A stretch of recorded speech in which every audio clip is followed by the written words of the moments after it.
Hey guys, in today's video, we are going to maximize performance out of this Lifelike T Chassis.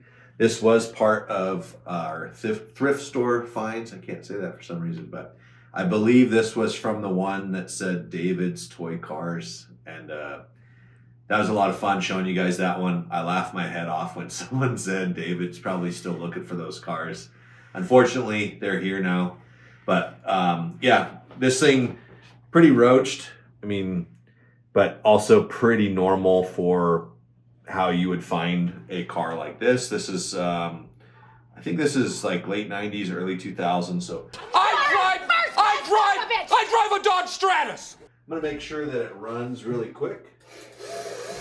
Okay, and then before we do anything to it, we're gonna go get a baseline test on the drag strip, and we'll go from there. So let's go check it out. All right, guys, we're gonna see how well. Wow, it's barely on there, but it does stick to the test track. So at least that's good. Okay, guys, we're at the test track. Gonna run this beast.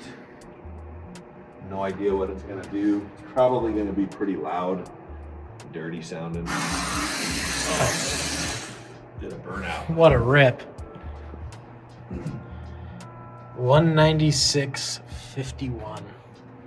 Okay. Gonna write that on the board. Yeah, so 1.965. Pretty sure that a second of that was spent off the starting line. So I know this is just the drag strip test, but all of these things that we're going to cover today in this video, it'll apply to every track. If the car's spinning the tire right there, it doesn't matter if it's a drag strip or a corner. But we're going to start out by just cleaning the tires. So you guys know from some of our last videos, you know how I feel about keeping tires cleaned.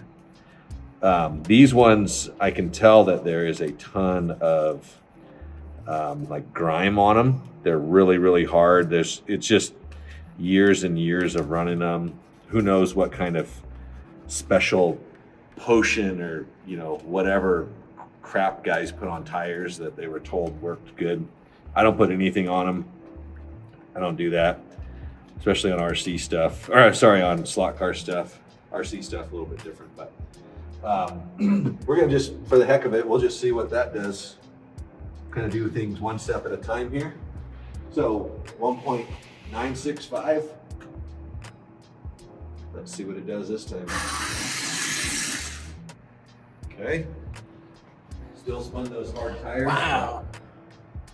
1.4095. Okay, so that was a cheap half a second. We're already making great progress.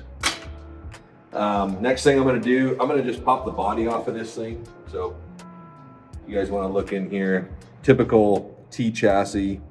They don't even have front axles, so they just have like a molded plastic piece and then the rim is staked on there, which it's kind of a pain for like aftermarket stuff because you can't really do anything with it, but there is some things that you can do. But we're gonna go ahead, clean up the shoes.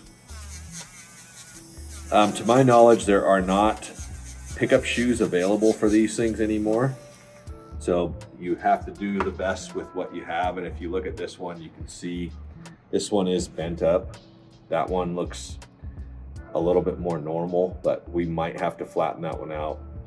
I'm gonna go ahead and oil it too. So this is just total basics that you should do to any slot car.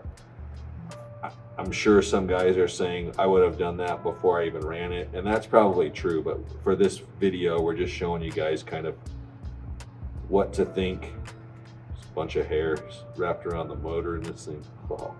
I don't know whose hair that is. David's sister. David's sister.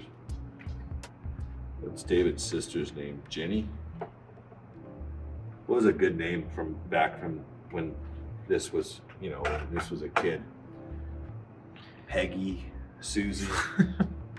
It was the 90s. So Yeah. Rachel. I don't know. Rachel.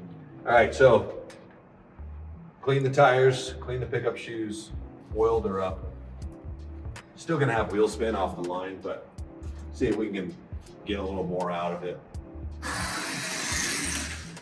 Okay, definitely went faster. 134.35. Okay. So I could definitely hear it spin the tires a lot harder that time, which there's not a lot we can do about that. So what we're gonna do now is we'll put a fresh set of Viper stock replacement tires. They are silicone, front and rear. We'll throw those on here and we'll come back to the track and see what they do. All right guys, so we grabbed a set of, these are Tyco low pro fronts. They also work on the Lifelike part number 11395. This is the M1 compound. You could use either or, medium or soft compound. I think we were almost out of the softs, which is why I grabbed the medium. But the tires that are on here are like rock hard right now. Like I'm trying not to break them, taking them off. But we're gonna put some brand new, nice, smooth, round tires on there.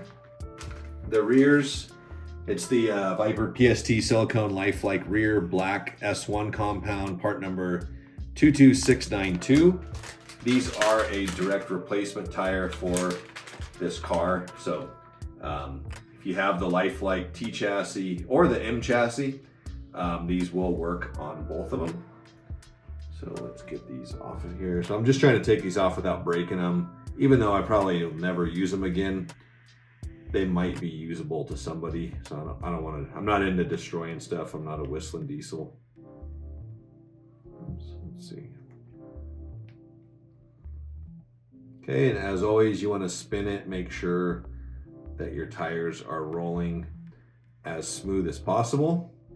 Any kind of movement like that will cause the car to slow down big time. So, oops. Let me get this guy back on here. And we will head out to the track and see what kind of difference tires make.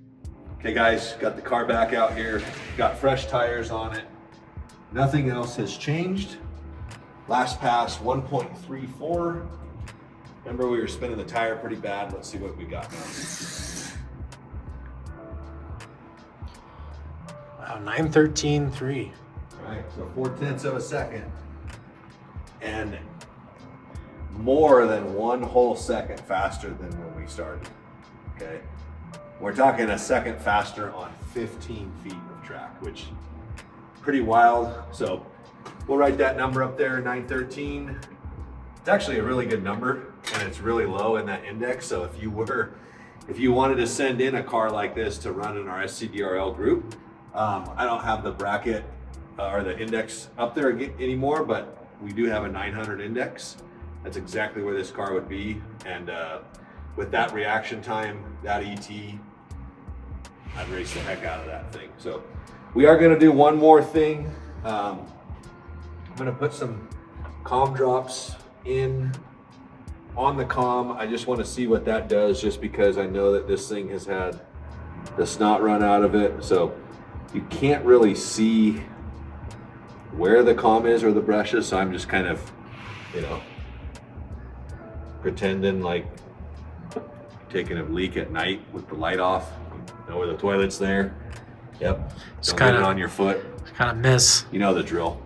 So we'll do that. And I think, you know, we could go deeper. Like we could change out the rear axle setup and stuff, but this kind of, you know, we've already had to put tires on it, and I don't want to make it turn into something where you're taking a $20 car and you're having to put another 20 bucks into it. Right now we have about $7 into this thing on top of the cost.